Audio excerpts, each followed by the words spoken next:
My name is Sherilyn Dorsey, creator and founder of You're More Than Their Mother, and I teach entrepreneurial women how to reclaim, realign, and rebalance their lives and go after their dreams.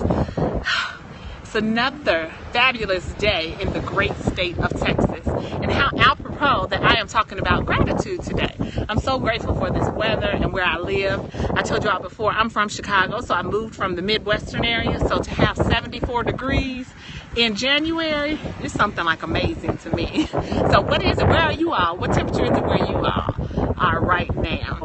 For every single step of your journey. Who is that with the heart? Where are you from and what's the temperature where you are, guys? Let me know. But I'm talking about being grateful every single step of the journey. And you know, I always have to bring it to you twofold. One in business and one in life. So I want to talk about life first and being grateful for that. I'm just so grateful for where I am now. If you've been following me for a while, you know that every now and again I jump on and do scopes from in Carrollton. Oh, are you in Carrollton, Texas? Texas?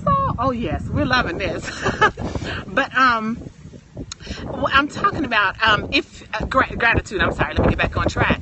And if you've been following me for a minute, you know that I'll jump on periodically to talk about my 97-pound weight loss. And I told you over the holidays here, I've gained some of that weight back. But I'm so grateful.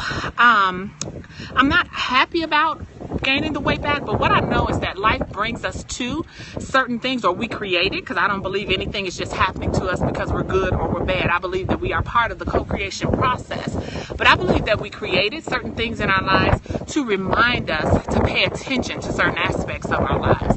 And for me, the weight that I gained back, and it's about 8 to 10 pounds depending on what day it is. For me, the reason that I created that in myself is because I had gotten really lackadaisical about my health. And when I say that, meaning I'm very grateful I still don't have any type of condition, no high blood pressure, no diabetes, nothing like that. But I really knew better and know better than the way I have been eating in terms of artificial flavors and coloring and high fructose corn syrup and things like that. But because I was getting away with it, I wasn't giving it the attention it deserved. Meaning I was not saying, okay, if this is a treat today, how am I countering that or balancing that out with what I know is correct? Have you done that in your life before? What in your life has brought you to the point that it made you pause and pay attention?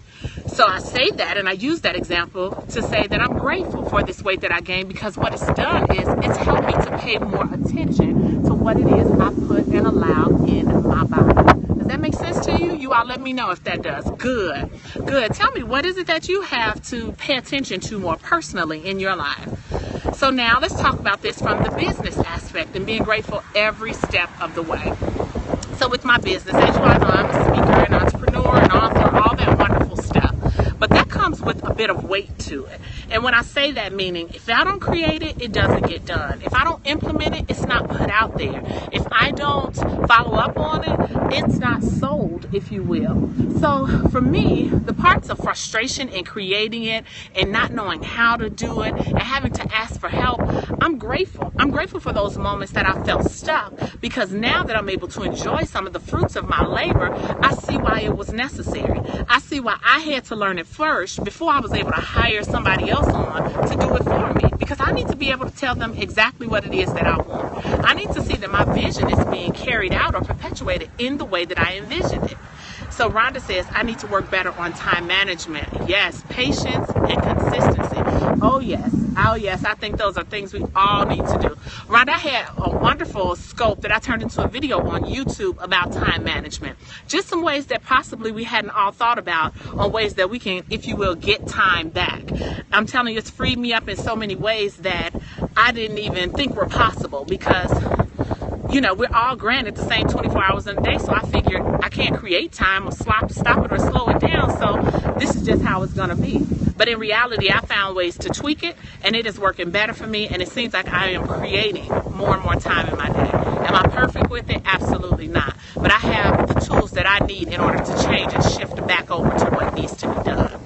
So I definitely highly recommend you go back and look at that. It's on my YouTube channel. It's Sherilyn Dorsey. It's my YouTube channel. So just look it up. It's there. And anybody else that wants to do that. Patience and commitment are areas where I need to work. Oh, yes.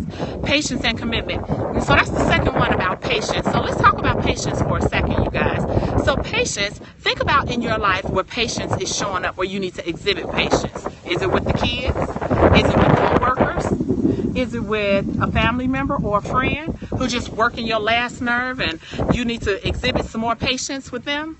Well, the reason I say think about it now is because life is showing you areas that you need to improve on and giving you an opportunity to demonstrate what it is you said you wanted to do better at. You said all of the above, Sandy.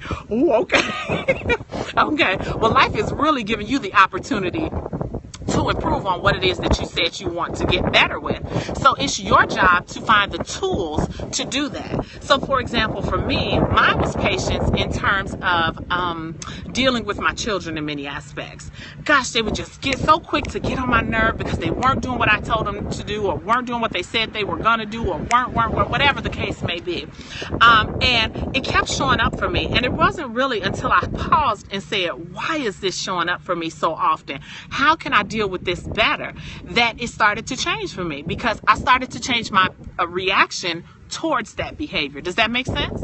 I started to be able to say, you know what?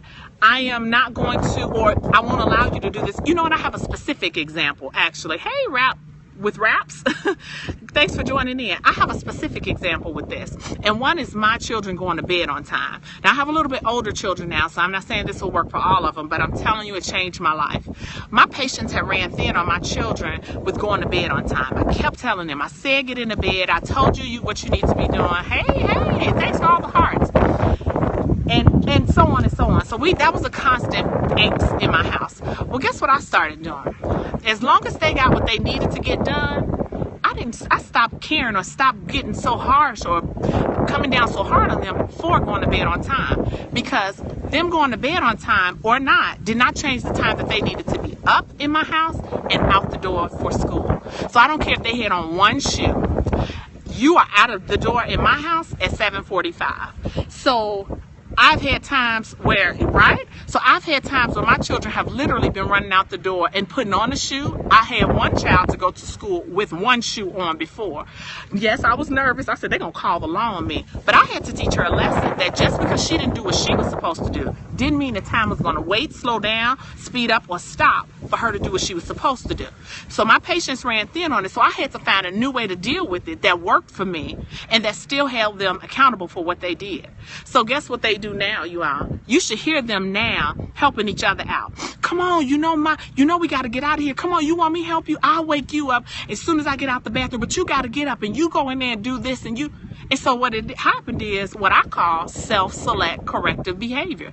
They began to correct themselves. I stepped out of it because whether you go to bed on time or not, or whether you get up or not, you're up out the door at my house at 7:45, no matter what, barring your death. That makes sense? I know I'm being harsh. No, I don't hurt them. No, I don't. But do you understand what I'm saying? So what life taught me was I couldn't change the people around me, not even my children, as much as I love them. I can't control them, but I could change my reaction to them. And so it taught me a little bit more patience. So now it doesn't matter. I'm going to bed. You do whatever you got to do. But when I get up, if it's not done, you're getting up. And come 7:45, you are out of the door, no matter what. So think about areas in your life where patience, where things keep showing up and how you can react differently. What tools can you ensue from your own toolbox of personal development that says, I can deal with this differently. I can do something else.